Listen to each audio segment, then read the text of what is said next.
हे guys welcome back. तर finally jacket आणि पॅन्ट मी घेतलेली आहे, जी की खूप गरजेची आहे आपल्या ट्रिपसाठी. आणि आता तुम्हाला मी जॅकेट आणि पॅन्ट दाखवतो, प्लस माझा जो मोटो ब्लॉगिंगचा सेटअप आहे तो सुद्धा मी तुम्हाला दाखवतो.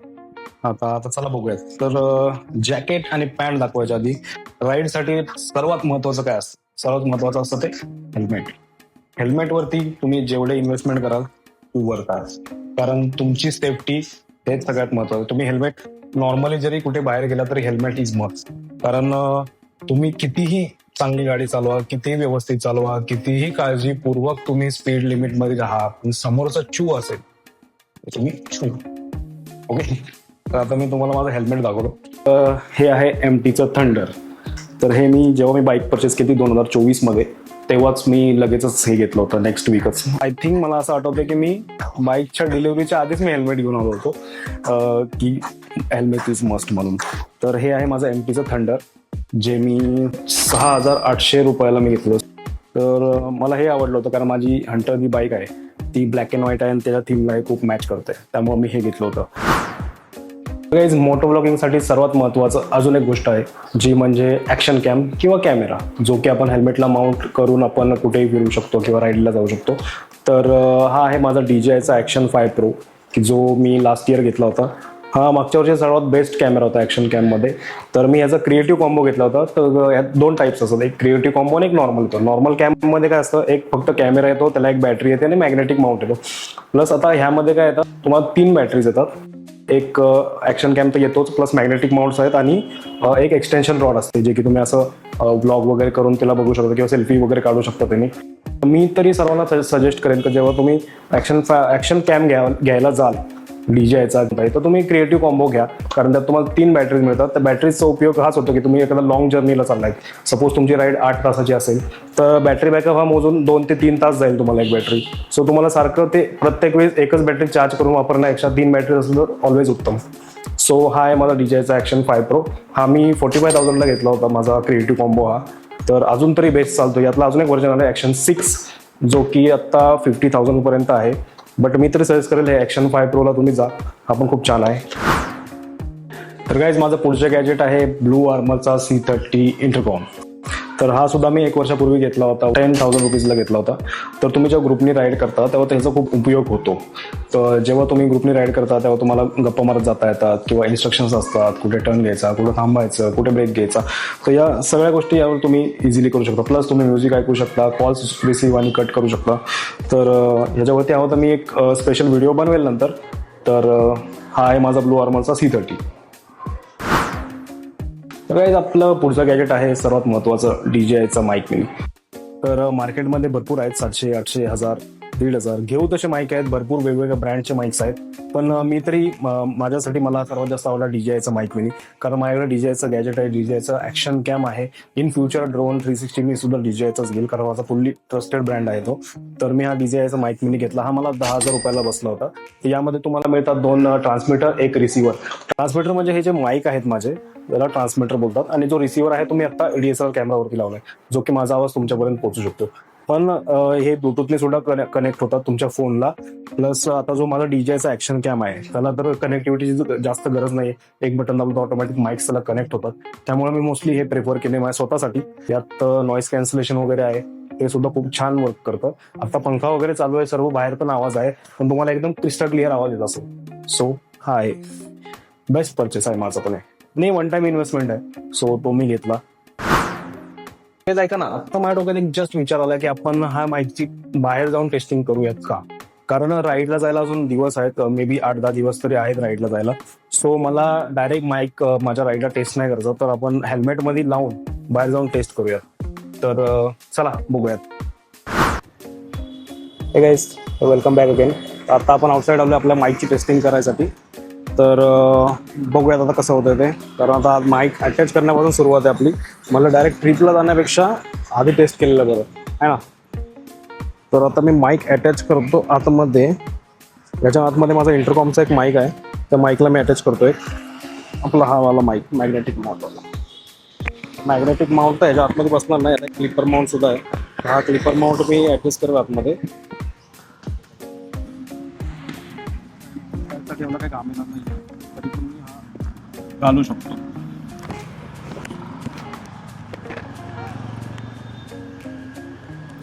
ओके गाईज, तर कदाचित माझा आवाज तुम्हाला खूप जास्त लाऊड येत असेल. आपण मध्ये मध्ये थांबून थोडेसे सेटिंग करू. आता मी -2वर ठेवला आहे, तरी पण मला एक रेड लाईन दिसते क्रॉस झालेली. आता ती रेड लाईन आता किती कॅप्चर करते मला माहीत नाही, पण मला असं वाटतं की एकदम क्लिअर येऊ शकतो आवाज. आणि मी नॉईज कॅन्सलेशन पण ऑन केलं आहे. आता कॅमेरा पुसतो. एकदम चिकने चुपणे व्हॉईस.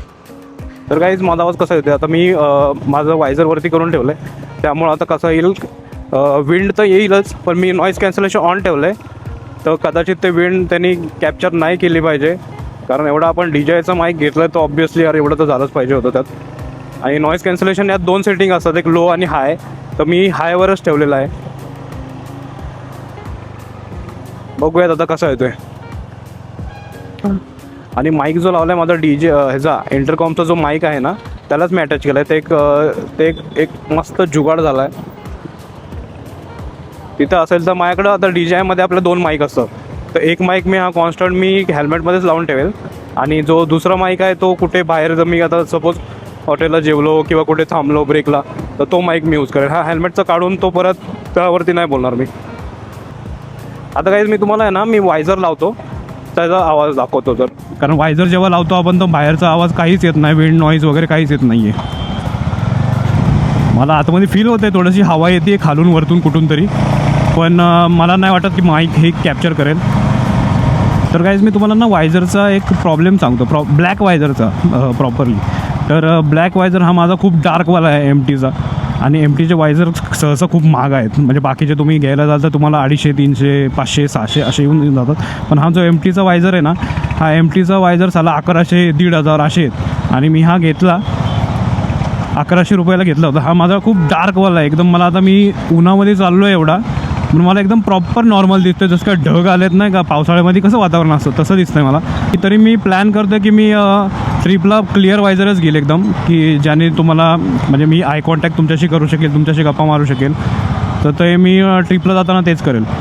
कसं आहे आता तुम्हाला कळत पण नसेल की मी हा व्हॉईस ओव्हर दिला आहे की आतमध्ये मी नक्की बोलतोय ते.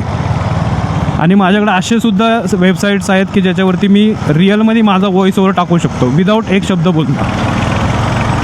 अशा पण आहेत साईट. सध्या AI खूप आतलं इम्प्रूव्ह करतं आहे प्रत्येक ठिकाणी, आणि मोस्टली या कॉन्टेंट क्रिएशनमध्ये ते AIचा खूप म्हणजे खूपच जास्त उपयोग होतो.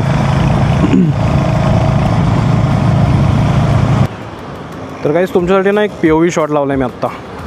चला आता काय घरापासून आपण फक्त 2 किलोमीटरच आहे, आणि मी थोडा माईकचा गेन अजून कमी केला आहे. -7 ठेवला. आधी होता तो -3 ठेवला होता, आता -7 ठेवला आहे. तर आता आवाज आता मला तर काय दिसत नाही यामध्ये किती रेड लाईट येते किंवा ग्रीनमध्येच आहे मी. थोडीशी रेड येते आहे, पण चला बघूयात कसं येतं. घरी गेल्यानंतर मी एडिटिंगमध्ये चेक करेल. तर गाईज आपलं माईकचं टेस्टिंग सक्सेसफुली झालेलं आहे. तुम्ही आत्ताच व्हिडिओ पाहिली, मला तरी खूप आवडलेला आहे. आय होप तुम्हाला सुद्धा आवडला असेल. असा सेम ऑडिओ तुम्हाला आपल्या मोटो ब्लॉग्समध्ये येणार आहे. सो हा आहे माझा DJIचा माईक मिनी. चला वळूयात आपण पुढच्या गॅजेटकडे. माझं नेक्स्ट गॅजेट आहे माझे ग्लव्ज. बेसिकच आहेत, LS2चे आहेत. 2000 रुपीजला घेतले होते मी. मला अजून ॲडव्हान्सवाले घ्यायचे आहेत. सध्या खूप खर्च आला आहे, त्यामुळे आता यावरच काम चालवतोय. आणि जॅकेट आणि पॅन्टसोबत अजून एक परचेस केले, मी दाखवतो तुम्हाला. तर ही आहे रायनॉक्सची. ही सुद्धा रायनॉक्सचीच घेतली. रायनॉक्सचा ब्रँड अँबॅसेडर झालं मी. ही सुद्धा रायनॉक्सची एक थायपॅड आहे. तर ती इथं अशी तुम्ही थायला बांधून राईड करू शकता जेव्हा तुम्ही घालता त्यावर. याचा उपयोग असा असतो की तुम्ही एक तुमचे जे काही छोट्या मोठ्या वस्तू, तुमचे वॉलेट झाले, आता माझ्याकडे गॅजेट्स आहेत त्याच्या बॅटरीज झाल्या, तर हे सगळं तुम्ही याच्यामध्ये ठेवू शकता. तुमचे वॉलेट, मोबाईल फोन सगळं. आणि वॉटरप्रूफ आहे का नाही आय डोंट नो, मी तुम्हाला गॅरंटी नाही, तुम्ही बघून एकदा चेक करून सांगतो. पण यामध्ये तुम्ही ठेवू शकता तुमचे वॉलेट असेल किंवा काय छोट्या मोठ्या वस्तू तुम्ही ठेवू शकता. आणि असं थायला बांधून एकदम दिसताना पण कूल दिसतं. ते तुम्हाला दिसत असेल तर माहीत नाही, पण ते तुम्ही असं थायला बांधून एक छान दिसतंय. किती 1400ला भेटली, 1400 रुपीजला. आणि काही ट्रिपला जाताना सर्वात मोठा प्रश्न असतो की आपलं लगेज कसं न्यायचं. आता तुम्ही जेव्हा लॉंग ट्रिपला जाता तर तुम्ही एक बॅग तर नाही घेऊ शकत जी की खांद्यावर तुम्हाला कंटिन्यू तुमच्या मागे असेल ती, कारण पाठ दुखायचे खूप चान्सेस असतात. सो ही एक आहे वायटेराची इलेमेंट म्हणून एक बॅग आहे. तर थोडी छोटी आहे ॲक्च्युली. आम्ही आमचा एक सीन सांगतो तुम्हाला. आम्ही ॲमेझॉनवर 2 मागवले, भावानी आणि मी. तर ही जी बॅग आहे आम्हाला आधी फोटो किंवा रिव्ह्यूजमध्ये ना खूप मोठी दिसली होती ती. सो आम्ही ही मागवली. 35 लिटरची आहे आय थिंक ही बॅग. तर ही घेतली, आम्ही मागवली होती, पण ही खूपच छोटी निघाली कारण आमचे गॅजेट्स आणि हे सगळे बसूनच ही फुल झाले. तर आमचे कपडे न्यायला चान्सच नव्हता यामध्ये पॅक करायचा. सो मग आम्ही रिटर्न करायचं ट्राय केलं, पण तिथं रिटर्न पॉलिसी नव्हती. तिथं फक्त एक्सचेंज आणि रिप्लेसमेंट पॉलिसी होती. सो ही बॅग आमच्या बोकांडी बसली आणि ठेवूनच घेतली. कारण आता सपोज आता 1 दिवसाची कुठे ट्रिप असेल किंवा 1 डे रिटर्न कुठं जात असेल जिथे फक्त आम्हाला गॅजेट्स नाही, तर ही उपयोगी आहे. मी बॅग टेल बॅग आहे, मागं लावून जाऊ शकतो आरामात. तर त्यानंतर आता हिचा प्लॅन तर आमचा फेल झाला. सो मग आम्ही एक दुसरी घेतली, दाखवतो तुम्हाला. ही सेम आहे वायटेराची क्लॉ मिनी. तर ही आहे 42 लिटर्सची आणि यामध्ये भरपूर आमचं सामान बसलं. ऑलरेडी मी पॅक केले कारण मला ट्रिपला जायचं, तो आधी पॅकिंग वगैरे करून ठेवलं. अजून यात सामान भरायचं आहे मला. पण ही एक क्लॉ मिनी आहे, तर ही पण छान आहे. यामध्ये अजून एक ॲडव्हान्स व्हर्जन आहे, ती 72 लिटरची, पण ती खूप मोठी आहे. ती माझ्या गाडीला तर असं वाटेल मी पोतं ठेवलंय मला. त्यामुळं दिस इज नाईस, सोबर आहे. आणि माझं सगळं 1-2 माणसं सामान आरामात यात बसून जातं. प्लस तुमचे गॅजेट सुद्धा बसतील यामध्ये. तो जी इलेमेंट आहे जी मी आधी दाखवली ती मला 2200 का 2300ला बसली ॲमेझॉनवरचा. आणि ही जी क्लॉ मिनी आहे ती 2800, 2800 आणि 2300 असे मला या दोन्ही बॅग्स बसलेल्या आहेत. गाईज फायनली परचेस केलं एक रायडिंग जॅकेट. हे आहे रायनॉक्स टॉर्नेडो प्रो 4. तर खूप छान आहे. हेवी तर खूप आहे. त्याला लेवल 2चं गार्डिंग आहे, लेवल 2चं आर्मर आहे सर्वीकडे.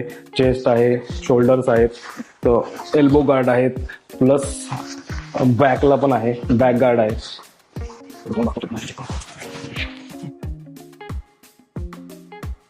गाईज तुम्ही बघू शकता हे माझं टॉर्नेडो प्रो 4 रायनॉक्सचं. तर हे मला मिळालं आहे 9800 रुपीजला. आजच घेतलं ते, तुम्हाला मगाशी आपण गेलो होतो तिथेच परचेस केलं आहे. मला खूप आवडलं. बाकीच्या पण बघितलं होतं, पण हे यामध्ये जी आर्मर्स आहेत हे जास्त आहेत आणि लेवल 2चे आर्मर्स आहेत. चेस्ट आहे, शोल्डर्सला आहेत, एल्बो आर्मर्स आहेत, एक बॅकला सुद्धा आहे, दिसत असेल तुम्हाला. मला खूप आवडलं आणि कूल दिसते जरा. स्ट्रक्चर पण छान आहे, टेक्स्चर पण मस्त आहे आणि फिटिंगला पण खूप छान मस्त आहे. सी गाईज एकदम परफेक्ट. इथं वेल्क्रो आहे, इथं तुम्हाला एल्बोला ऍडजस्टमेंट दिलेली आहे, इथे दिलेली आहे आणि इथे तुमच्या फेसला पण दिलेली आहे. चेन्स आहेत ते तुम्ही तुमच्या साईजनुसार ऍडजस्ट करू शकता. प्लस इथे कमरेला ऑल सेट आणि कम्फर्टेबल आहे, पण खूप हेवी आहे. नाही मला तरी 2 ते 3 किलोचं वजन तर ह्याच्यावरती नक्की असणार आहे. आणि अजून एक इन्स्ट्रक्शन देतो गाईज की जेव्हा तुम्ही राईड करता किंवा रायडिंग जॅकेट घालता त्याच्या आतमध्ये कधीच एक नॉर्मल टी शर्ट किंवा शर्ट असं काहीच घालायचं नसतं. एक बेस लेअर मिळते, ही एक बेस लेअर आहे, ते तुम्ही जॅकेटच्या आतमध्ये घालू शकता. तुम्हाला जेव्हा तुम्ही काही घालता तर तुम्हाला इचिंग वगैरे होण्याचे चान्सेस असतात. आतमध्ये घाम येतो, तो शोषून घेत नाही. तर आता हे जे असतं हे स्वेट प्रूफ आहे, स्वेट वगैरे शोषून घेतं आणि तुम्हाला इचिंग वगैरे होत नाही आणि इझी टू यूज असतं. ते एकदम पातळ एक लेअर असते अशी. सो गाईज ही माझी पॅन्ट आहे, रायडिंग पॅन्ट. मी ॲक्च्युली नी गार्ड्स घेणार होतो की मी जीन्स वगैरे घालून फक्त नी गार्ड लावून जाईल, पण नंतर विचार केला नी गार्ड सुद्धा 2000 किंवा 4000 रुपीजला मिळून जातील. सो अजून त्यात मी अजून 2-3 हजार टाकले तर मला एक रायडिंग पॅन्टच येईल आणि माझा पूर्ण गेअरचा सेटअपच होऊन जाईल, पूर्ण गेअर होऊन जाईल माझा. तो मी तो विचार केला आणि मग मी पॅन्टच घेतली. ही रायनॉक्सची पॅन्ट आहे, तर खूप छान आहे, फिटिंगला वगैरे व्यवस्थित आहे आणि याला सेफ्टी आहेत. नी गार्ड आहेत दोन्हीकडे, 2 हिप गार्ड दिलेत. जेव्हा तुम्ही असे पडता किंवा चान्सेस मोस्टली गुडघ्यावर पडण्याचे असतात किंवा साईडला पडण्याचे असतात. सो मग तुम्हाला हिप गार्ड सुद्धा दिलेले आहे त्यामध्ये. ते पण खूप लेवल 2चेच आहे ते सुद्धा. सो ही एक माझी पॅन्ट आहे, ते एक जॅकेट घे आणि पूर्ण लुक मी तुम्हाला ट्रिपलाच दाखवेन. पॅन्ट सोबत पण एक बेस लेअर मिळते, ती सुद्धा मी रायनॉक्सचीच घेतली आहे. तर इट्स लाईक दिस. ती तुम्हाला छोटी दिसते पण ती पूर्ण व्यवस्थित घातल्यानंतर ती स्ट्रेचेबल असते. सो ती छान हे होते, पूर्ण फिटिंगमध्ये असते. ती पण एक आपलं मुली कशा लेगिन्स वगैरे घालतात त्या टाईपच आहेत. ही बेस लेअर आहे 1500 रुपयाची रायनॉक्सची, तर खूप जास्त खर्च. तर गाईज ही रायडिंग पॅन्ट जी होती माझी रायनॉक्सची ती मला 6000 रुपीजला पडली आणि आपलं जे जॅकेट होतं ते 9800 रुपीजला होतं. सो हा पूर्ण जो गेअर होता तो मला टोटल 17000ला पडला. प्लस मी ती जी पॉडची बॅग होती ती दाखवली, ती एक घेतली होती मी. आणि प्लस म्हटलं ते रायनॉक्सचं बेस लेअर जे आहे पॅन्टवालं ते एक घेतलं. सो टोटल माझा आजचा जो खर्च होता तो 20,000 गेला आहे.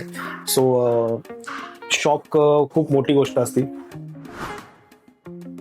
हे गाईज, तर इथपर्यंत आलाय म्हणजे तुम्ही व्लॉग पूर्ण पाहिलेला आहे. तर हा जो काही होता तो सगळा होता माझा मोटो व्लॉगिंगचा सेटअप, आणि जी मी शॉपिंग केली होती ते सुद्धा तुम्हाला दाखवलेली आहे. सगळ्यांच्या प्राइस सांगितलेल्या आहेत. तर आता तुम्हीच अंदाज लावा की कितीपर्यंत गेला माझा हा सेटअप पूर्ण. तर आणि सगळ्यांच्या लिंक सुद्धा मी दिलेल्या आहेत डिस्क्रिप्शनमध्ये. तर तुम्हाला जाऊन चेक करायचे असतील तर ॲमेझॉनवरती चेक करू शकता.